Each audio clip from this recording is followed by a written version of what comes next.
ও, বুঝতে পেরেছি, তোমার সঙ্গে চিটিং হয়েছে। চলো, আমার কাছে একটা কাজ আছে, তোমাকে কাজটা দেবো। আচ্ছা ভাই, আমাকে 1 লাখ টাকা দেবো বললো, কি এমন কাজ করতে হবে? দেখতে চাস? এই দেখ, এই মালটাকে ডেলিভারি করতে পারলে কল করে টাকা নিয়ে চলে আসবে। ওরা সারাদিন কিছু খায়নি, ওদেরকে দুটো কিছু খেতে দাও।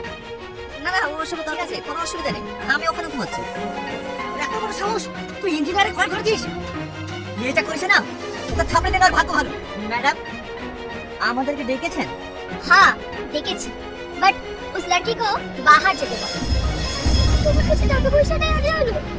হ্যাঁ, আমি শহরে ইনকাম করতে এসেছি, আর এই দুনিয়ায় টাকাটাই সব। তুই থাকো, আমি আসি। মুখ সামনে কথা বলবি। আমি কোথায় থাকবো না থাকবো সেটা আমার ব্যক্তিগত ব্যাপার, সেটা তোকে দেখতে হবে না। সালমা কোথায়? বাপ, তোমার অনেক দেরি হয়ে গেছে। সালমা নেই, ওর গ্রামে ফিরে গেছে।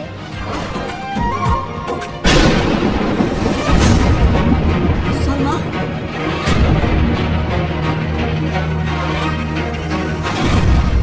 হ্যালো প্রিয় বন্ধুরা, আপনারা সবাই কেমন আছেন? আশা করছি সবাই ভালো আছেন, সুস্থ আছেন।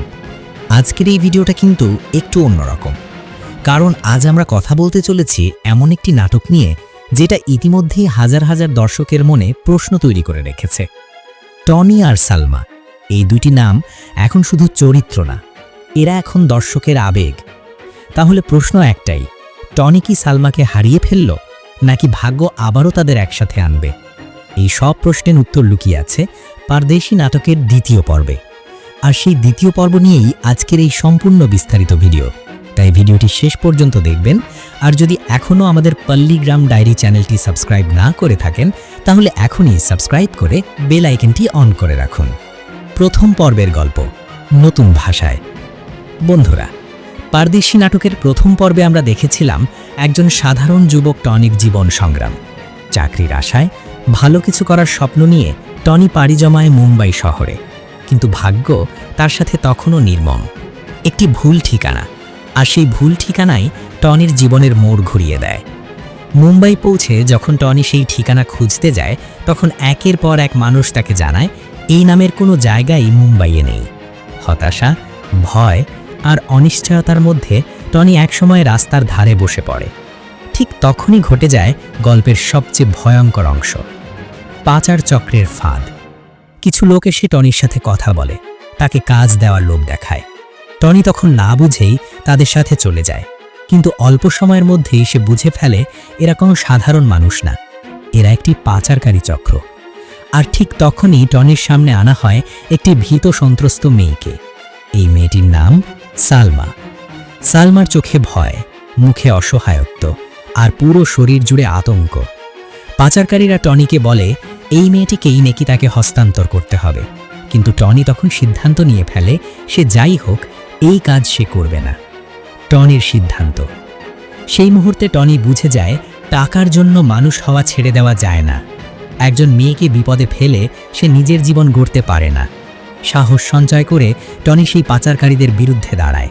এক পর্যায়ে নিজের জীবন ঝুঁকিতে ফেলে সালমাকে সেখান থেকে উদ্ধার করে।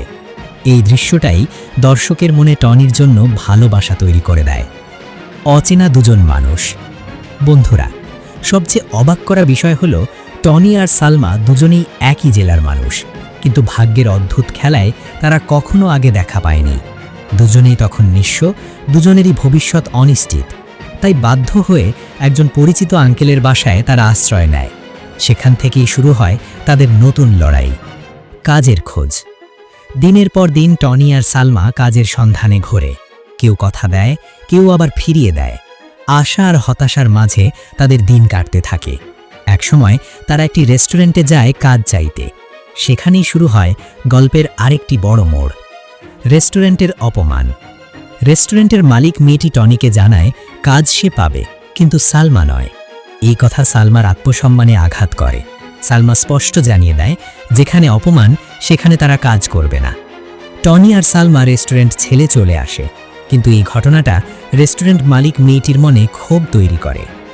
লোভের প্রস্তাব। পরের দিন আবার তাদের ডাকা হয়। এইবার রেস্টুরেন্টে পৌঁছানোর পর সালমাকে বাইরে থাকতে বলা হয়। মালিক মেয়েটি একান্তে টনির সাথে কথা বলতে চায়, আর তখনই সে টনিকে এমন একটি প্রস্তাব দেয় যেটা টনির জীবনের সবচেয়ে বড় ভুলের কারণ হয়ে দাঁড়ায়। সে বলে, আমাকে বিয়ে করলে তুমি শুধু এই রেস্টুরেন্ট না, আরও কয়েকটি রেস্টুরেন্টের মালিক হবে। এই কথা শুনে টনি নিজের আবেগ আর বিবেক হারিয়ে ফেলে। সালমার অপমান। টাকার লোভে পড়ে টনি সালমাকে অপমান করে। সালমা বারবার অনুরোধ করে, হাত জোর করে কথা বলে, কিন্তু টনি তখন অন্ধ। শেষ পর্যন্ত সালমা কষ্ট নিয়ে সেখান থেকে চলে যায়। এই দৃশ্যটাই দর্শকের চোখে জল এনে দেয়। সত্য প্রকাশ। পরদিন টনি দেখে রেস্টুরেন্ট মালিক মেয়েটি আরেকজন ছেলের সাথে ডিল করছে। টনি প্রশ্ন করতেই সে টনিকে অপমান করে তাড়িয়ে দেয়। এই অপমানের মাধ্যমেই টনি নিজের ভুল বুঝতে পারে। সে বুঝে যায় টাকা সব কিছু নয়, ভালোবাসাই আসল। সালমাকে খোঁজা। টনি ছুটে যায় সালমার বাসায়, কিন্তু সেখানে গিয়ে জানতে পারে সালমা গ্রামে চলে গেছে।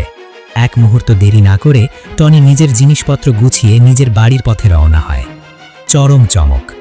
বাড়িতে পৌঁছে টনি দেখে বড় অনুষ্ঠান চলছে। জানতে পারে তার ভাই সামাদ বিয়ে করেছে। আর যখন নববধূ ঘোমটা তোলে, টনি স্তব্ধ হয়ে যায়, কারণ সেই মেয়েটি আর কেউ না, সালমা। এখানেই শেষ প্রথম পর্ব। এই জায়গাতেই পারদেশি নাটকের প্রথম পর্ব শেষ হয়, আর দর্শকের মনে রেখে যায় শত শত প্রশ্ন। দ্বিতীয় পর্বের আপডেট। সবচেয়ে খুশির খবর হলো, পারদেশি নাটকের দ্বিতীয় পর্ব আরও বেশি টুইস্টে ভরপুর। আমরা পল্লীগ্রাম ডায়েরির মাধ্যমে বিশ্বস্ত সূত্র থেকে জানতে পেরেছি দ্বিতীয় পর্বের কাজ ইতিমধ্যেই শুরু হয়েছে। খুব শীঘ্রই অফিসিয়াল চ্যানেলে আপলোড হবে, আর এই পর্ব দিয়েই নাটকটির সমাপ্তি ঘটবে। শেষ কথা। তাই বন্ধুরা, এই নাটকের দ্বিতীয় পর্ব নিয়ে আরও বড় আপডেট পেতে আমাদের পল্লীগ্রাম ডায়েরি চ্যানেলেই চোখ রাখুন। ভিডিওটি ভালো লাগলে লাইক দিন, কমেন্ট করে আপনার মতামত জানান। আমি আবারও ফিরব নতুন একটা আপডেট নিয়ে। ততক্ষণ পর্যন্ত সবাই ভালো থাকবেন, সুস্থ থাকবেন। আল্লাহ হাফেজ।